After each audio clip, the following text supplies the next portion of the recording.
¿Qué tal, chicos? Buenos días. Soy el profesor Martín y vamos a trabajar el día de hoy la clase que corresponde a la sociedad incaica. Vamos a empezar la clase, como siempre, conmigo, dándole las gracias a Diosito. Le vamos a agradecer porque estamos vivos, porque estamos con nuestras familias, con nuestros papitos.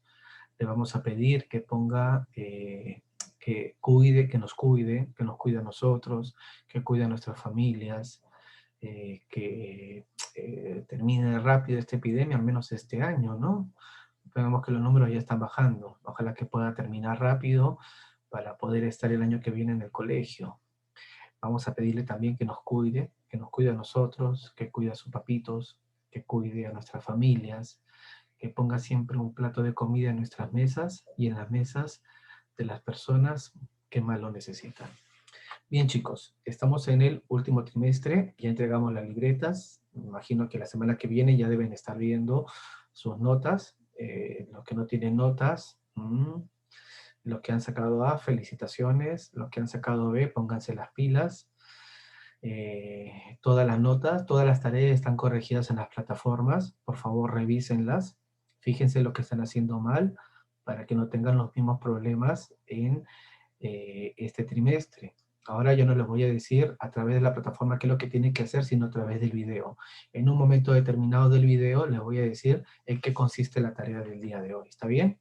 Vamos a empezar viendo lo que es la clase, pero quiero que veamos un video de apertura. No va a ser la clase muy larga, va a ser cortita.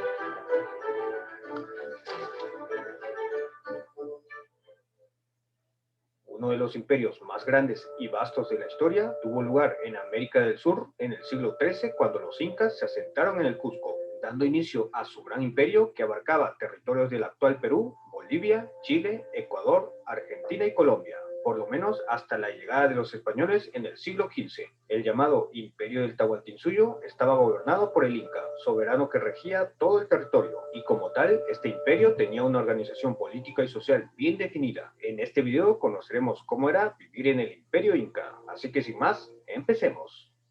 Para empezar, la organización social inca se basó en Ayllus, que era algo así como un conjunto de individuos y familias vinculadas por un mismo origen, o en otras palabras, una sola pareja de antepasados remotos. Esta unidad social era esencial para la distribución de riquezas, cultivos y otras cosas más. En cada Ayllu había un lugar especial para honrar a la momia de ese primer progenitor y fundador del Ayllu, al cual se le llamaba Malki. A los hijos descendientes de este líder se les trataba con el mismo respeto y se les llamaba curacas, y entre ellos el que tenía mayor edad era el que tenía el rango superior.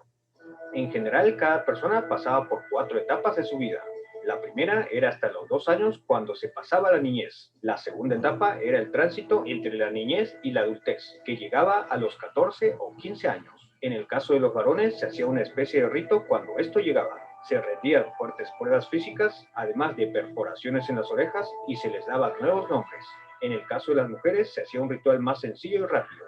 Luego de esto venía la etapa del matrimonio, que ocurría normalmente a la edad de 20 a 25 años para los hombres y entre los 16 a 20 para las mujeres. La última etapa era la muerte, cuando el difunto era enterrado con sus mejores vestidos, además de herramientas y objetos más preciados que tenía el difunto y que le aseguraban un sustento en la otra vida. La ceremonia de entierro era realizada en medio de danzas y cánticos, y en general con mucha alegría. En cuanto a la educación, si tenías la suerte de ser hijo de un noble, podías acceder a una educación superior y más completa, mientras que el pueblo solo se limitaba a aprender cosas prácticas y relacionadas con el cumplimiento de su labor al servicio del gobierno. Cada ayllu estaba conformada por una cantidad bastante irregular en todo el imperio.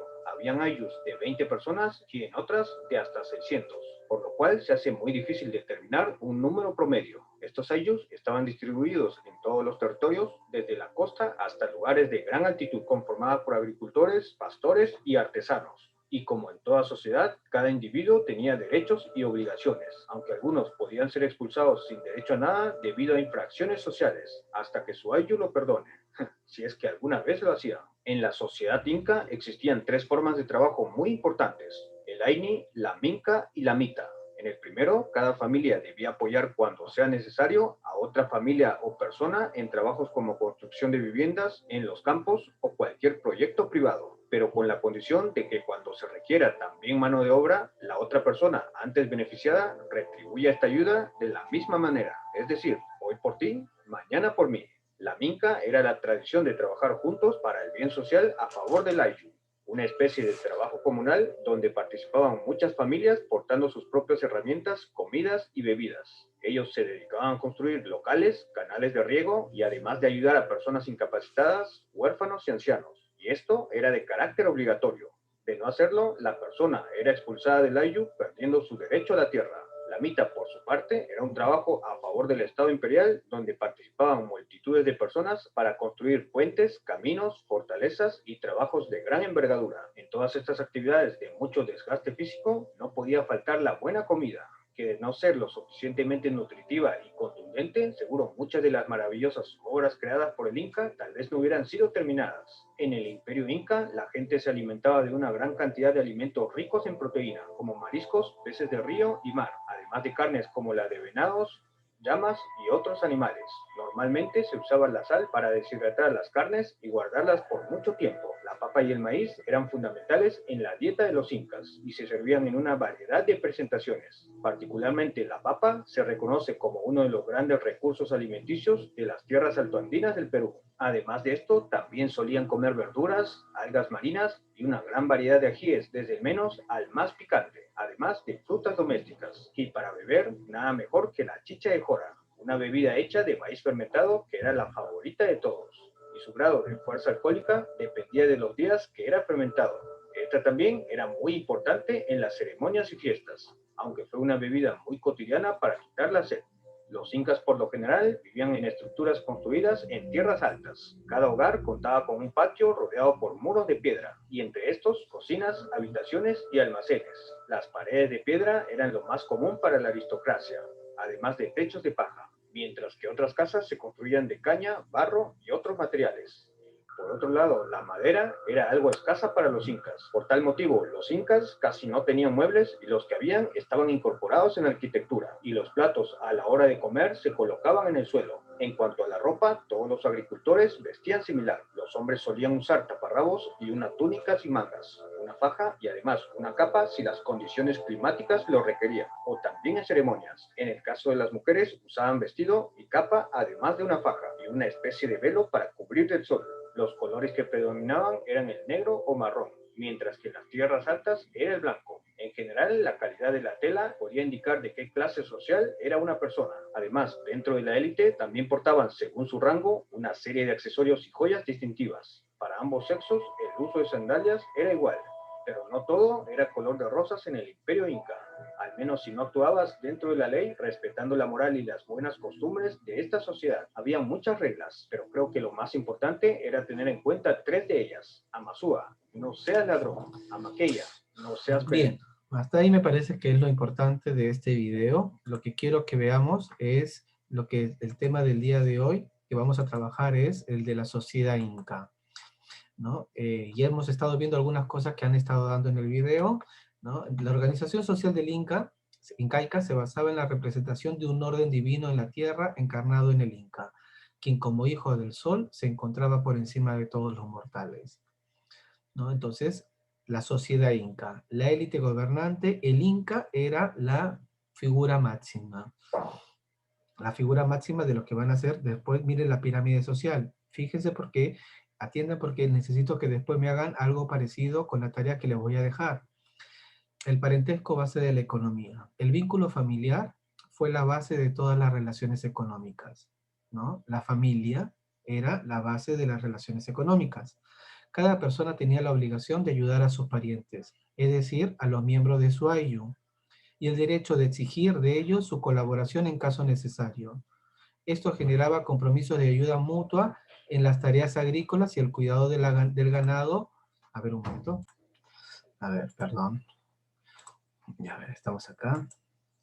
Bien, entonces, esto generaba compromisos de ayuda mutua en las tareas agrícolas, el cuidado del ganado, la construcción y el techado de las casas, etc. El parentesco, ¿no? Es la base de la economía. ¿Cuál sería la base de la economía para nosotros en la actualidad? ¿No? La familia también, ¿no? Un ayllu numeroso disponía de una mayor fuerza de trabajo en beneficio de sus parientes. Es decir, mientras más grande sea el ayllu, mientras más números tenga esta familia, mayor cantidad de fuerza de trabajo iba a tenerla. Por eso era necesario que tuviera mayor cantidad de gente. Por esa razón, una persona rica en el mundo andino era aquella que tenía muchos parientes y en consecuencia podía disponer de la ayuda en cualquier momento. No existía la moneda, no existía el mercado. Entonces, ¿quién era rico en la época de los incas? El que tenía una familia muy extensa. Ahora, el ayllu va a ser el núcleo social andino, así como ahora lo es la familia. Y el ayllu estaba integrado por varios vínculos, ¿no? El económico, el de sangre, el territorial, el de la lengua y religión y el de gobierno. El ayllu era una familia extensa, una familia extendida, que provenía de un mismo lugar y que tenía un antepasado común, ¿no? Esa era su particularidad, por eso se dice que era una familia, porque tenían un antepasado común. Sus integrantes se encontraban unidos por vínculos de parentesco y reciprocidad. Esto es el vínculo de parentesco, ¿no? Este era su parentesco y el de reciprocidad lo vamos a ver ahora. Además, estaban dirigidos por una autoridad. ¿Quién era la autoridad? El curaca, el que vimos que empezaba en el video.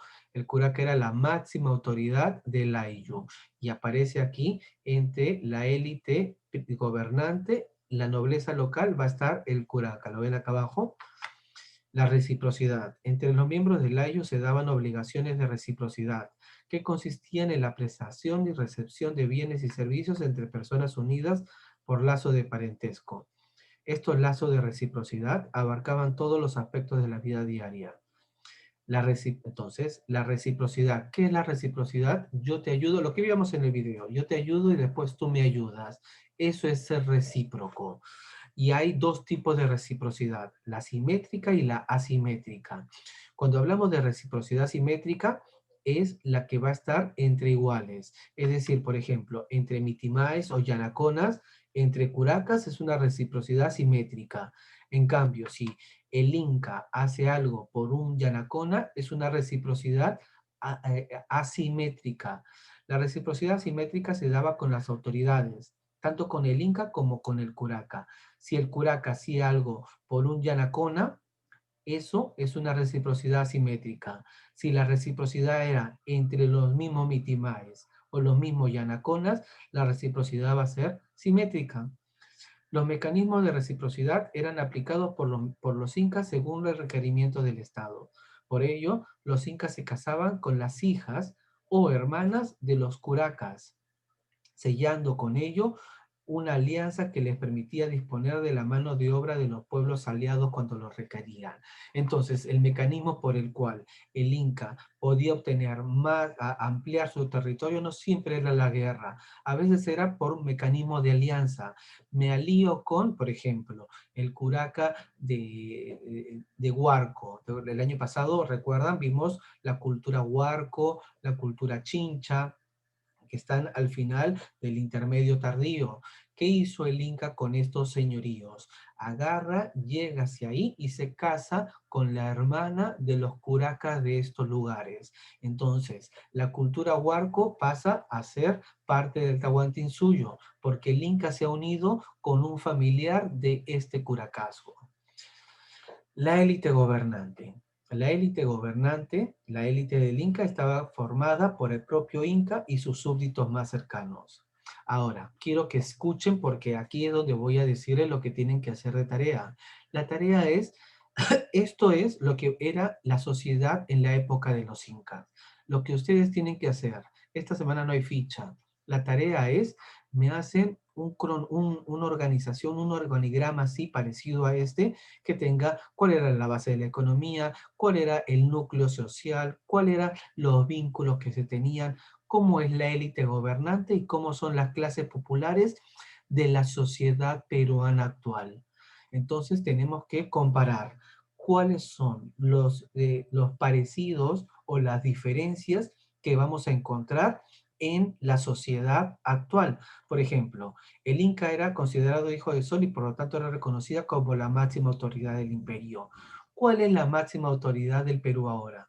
El presidente. pero no es el presidente solo, es el presidente, los congresistas, el poder judicial, los poderes del Estado.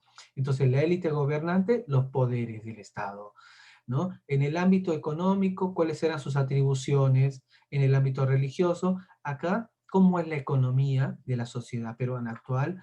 ¿Cómo es la religión de la sociedad peruana actual? ¿Cómo es el aspecto político de la sociedad peruana actual? ¿No?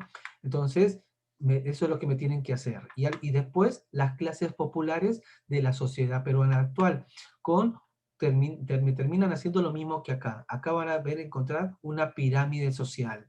La élite gobernante y las clases populares. La van a hacer igual aquí. ¿Cómo es la pirámide social del Perú en la actualidad? Esa es la tarea para esta semana. Bien, entonces ya hemos hablado sobre el Inca, por qué era la máxima autoridad del imperio, porque era considerado hijo del sol. Tenía múltiples atribuciones y responsabilidades. ¿Cuáles eran esas atribuciones? ¿No? A nivel económico, organizaba la población para obtener recursos y realizar grandes obras públicas. ¿No? En el nivel económico, organizaba la población, podía cambiar. Miren acá, campesinos que trabajan para el Estado, los yanaconas, servían de por vida al Inca o al Estado. Él los organizaba. ¿Quién los organizaba? El Inca, porque está dentro de sus atribuciones. En el ámbito religioso se celebraba los rituales más importantes, por ser el mediador entre los dioses y los hombres. Por ejemplo, la fiesta del Inti Raymi, que se lleva a cabo en junio. ¿Quién la oficiaba? En el Cusco lo va a oficiar el Inca. Todas las fiestas importantes la va a oficiar el Inca, porque era parte de sus obligaciones. Se le consideraba una divinidad que otorgaba equilibrio en la tierra, o Pacha, y aseguraba el orden y el bienestar en el mundo. El Inca era el nexo entre el mundo celestial, el mundo al más allá, y este mundo terrenal. Eso es el Inca, el nexo, por eso su importancia. En el aspecto político, se encargaba de ampliar los territorios del imperio a fin de garantizar la producción necesaria para el sostén de la sociedad. Con ese fin, anexaba reinos a través de alianzas o guerras. Lo que les acabo de explicar, lo que hacía con estos curacazgos. No tan solo hacía, bueno, si no querían, les hacía la guerra, pero en caso contrario, solamente se casaba con la hermana o la hija del curaca principal. Al asumir el mando, el Inca se casaba con una mujer perteneciente al mismo grupo de parentesco o panaca. El Inca y su colla se le va a llamar. Esta mujer principal se denominaba colla y tenía gran importancia. Al hijo de ambos, al hijo del Inca y la colla, se le va a llamar el príncipe Auqui, ¿no? El príncipe heredero. El Inca también se casaba con mujeres de otras panacas y otros grupos étnicos para entablar alianzas. Esto ya lo expliqué. Además de la panaca del Inca, la nobleza también incluía aquellos que poseían un estatus distinguido, bien por su linaje, cargo o riqueza. Es decir, vemos acá, Inca, nobleza de sangre y nobleza de privilegio. Eso es parte de la élite, ¿no es así? La élite gobernante. Lo que vemos acá abajo en la pirámide social. Vemos acá, arriba vamos a encontrar al Inca, la Colla y el príncipe Lauqui. La nobleza de sangre son las panacas reales del Inca, es decir, las familias del Inca. Y la nobleza del privilegio son a lo que los incas han designado como nobles, pudiendo ser sacerdotes, jefes militares, ayas, ¿no? Y la nobleza local, el curaca, que ya lo vimos. Además de la panaca, la nobleza incluía aquellos que poseían un estatuto, ya lo vimos, entre esta élite gobernante estaban los curacas. Entre ellos, aquí, entre la élite gobernante y el pueblo, vamos a encontrar a una nobleza local. ¿Quién es esta nobleza local? El curaca. ¿Quién era el curaca? Eran los jefes máximos de las etnias. Por ejemplo, lo que les acabo de decir, la etnia de Huarco, la etnia de Chincha, la etnia de Ica, ¿no? Cuando éstas eran sometidas por el Inca, los curacas se convertían en los representantes de su autoridad. Además, eran el nexo entre el grupo étnico y el Inca, así como el Inca es el nexo entre la divinidad y el mundo, el curaca es el nexo entre el Inca y el pueblo. Eh, quien al casarse con mujeres de familia de curaca creaba lazo de parentesco con ellos. Su poder se sustentaba en su autoridad para organizar a la población en diversas tareas como la construcción de caminos. También se encargaban de repartir tierras entre los miembros de su comunidad, administrar los bienes comunitarios y dirigir rituales agrarios. De todo esto son las atribuciones del curaca. El cargo del curaca no era hereditario, se le designaba tras una selección hecha al interior del ayllu. Era democrático.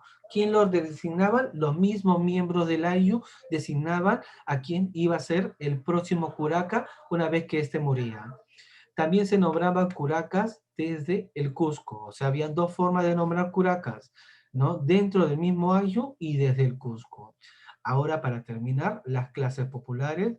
Los miembros de los ayllus conformaban las clases populares del Tahuantinsuyo, constituían la mayor parte de la población. Los pobladores comunes o jatunrunas se dedicaban a la agricultura, la ganadería, las pescas y la artesanía.